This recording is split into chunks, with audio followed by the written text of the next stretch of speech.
Malah kalau saya sendiri, kalau dari sejarahnya itu tahun 1921 itu sudah ada badan hukum Jong Sulit Air Sepakat. Ini kalau dalam sejarahnya Sulit Air memang diwarnai selalu dengan konflik. Oke bro, kita sudah berada di pertigaan Sulit Air.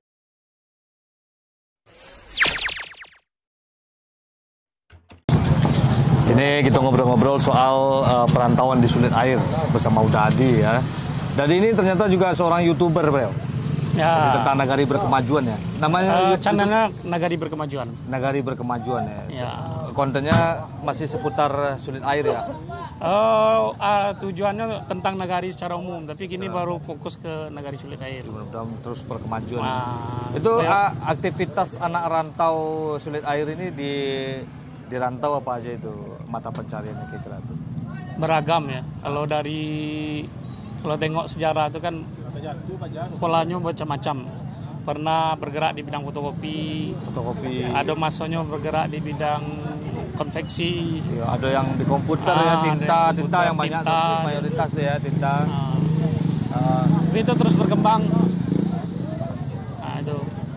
Malah kalau saya sendiri, kalau dari sejarahnya itu tahun 1921 itu sudah ada badan hukum Jong Sulit Air Sepakat.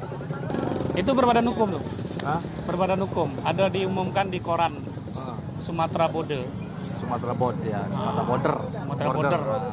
Sumatera Board namanya itu, di zaman Belanda lah. Zaman Belanda. Itu masa tenang tuh tahun 1921 itu masa tenang tuh, masa tenang sebelum ini lah. Sebelum ada pergerakan lah ya.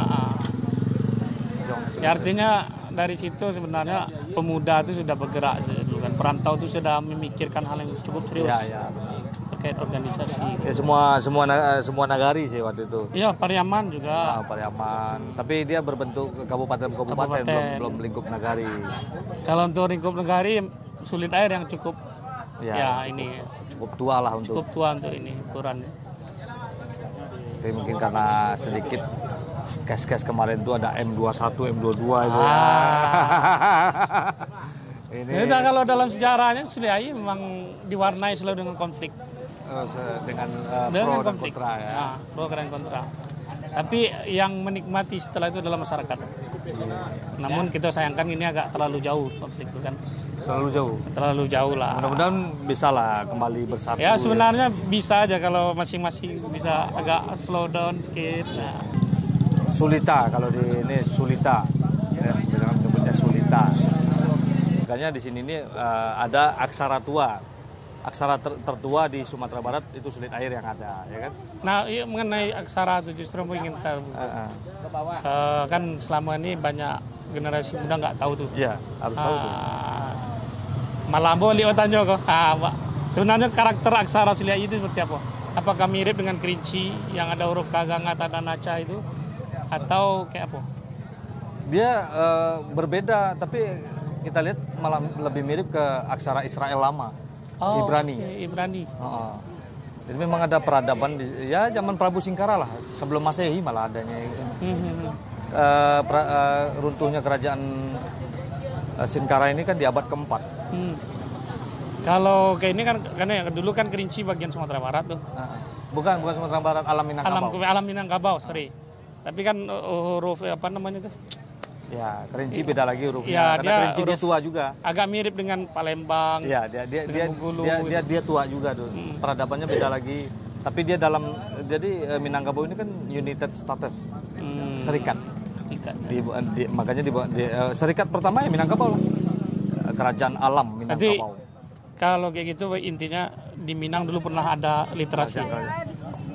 Iya, ada kamera. Serius, ada kamera. Agak serius gitu. Agak serius deh. Makanya ada kamera, makanya serius. Ya.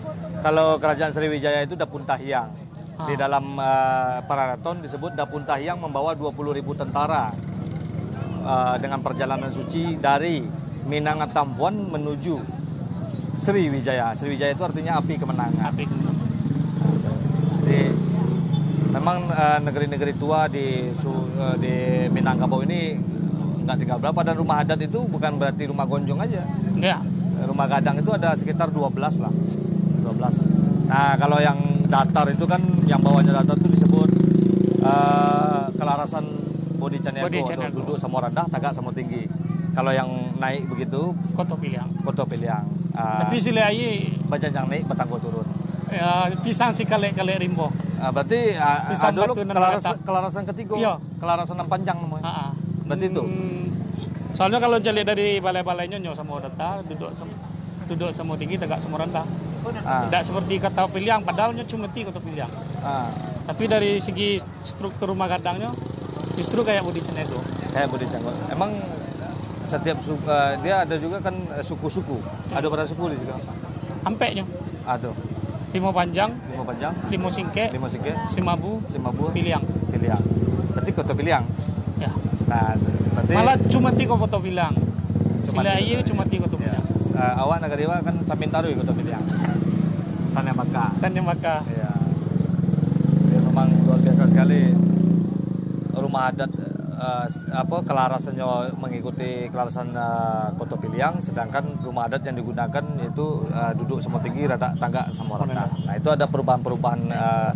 Cuma memang kalau dilihat dari apa, dulu ada namanya silai itu Undang-Undang Sabale Pasal. Di situ ada tertuang jenis rumah gadang silai itu ngikutin pola rumah gadang Gajah Maharam Surambiace. Gajah Maram. Gajah Maram Surambiace.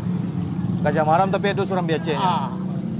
Kan unik, tapi walaupun kalau cari rumah gadang yang ada gini, kayaknya cuma mungkin ada salah satunya aja. Ya, pokoknya cuma Tingkok Baju ya. Ada Tingkok Baju, ada Surambiace aja. Hanya satu dua aja yang ada kombinasi dua itu. Memang perjalanan waktu lah. Perjalanan waktu terjadi polemik mungkin nggak, saking banyaknya duduknya para bangsawan di sini mondar-mandir gitu kan. Akhirnya terjadi perubahan pergeseran. Belum lagi dari pembentuknya kan. Kalau dulu memang murni ukiran, kinilah semen. Gitu kan itu. Dulu kan pakai jati, sekarang udah enggak, Pak. Oke, itu dialog kita bersama Uda Adi, seorang profesor. Enggak profesor. Masih doktor, profesornya insya Allah on proses. Oke, dan seorang yang hafal juga lah tentang sejarah dari Sulit Air ini. Ya. Mudah-mudahan digali-gali itu dah dia tahu, dan anak muda kita gitu, ya kan. Bila-bila kolaborasi, collab. Iya. Oke, jangan lupa channel subscribe. Nagari Berkemajuan tuh subscribe. Itu yang penting Sulit Air tuh harus subscribe, para penduduk Sulit Air. Subscribe lah, ya kan? Oke, bro. Sip. Mudah-mudahan sejarah awak berdua kok bisa untuk memberi wawasan sedikit, ya kan. Kalau salah bisa dilurian. Tolong dilurian. Ya, jangan dikecam netizen kan baik. Kalau bana tolong diambil. Oke. Seperti biasanya, majulah Minangkabau, majulah Indonesia, bersama saya Devan Mulifa, dan di sebelah saya ada Uda Adi di Mulifa Channel. Assalamualaikum warahmatullahi wabarakatuh. Assalamualaikum warahmatullahi wabarakatuh.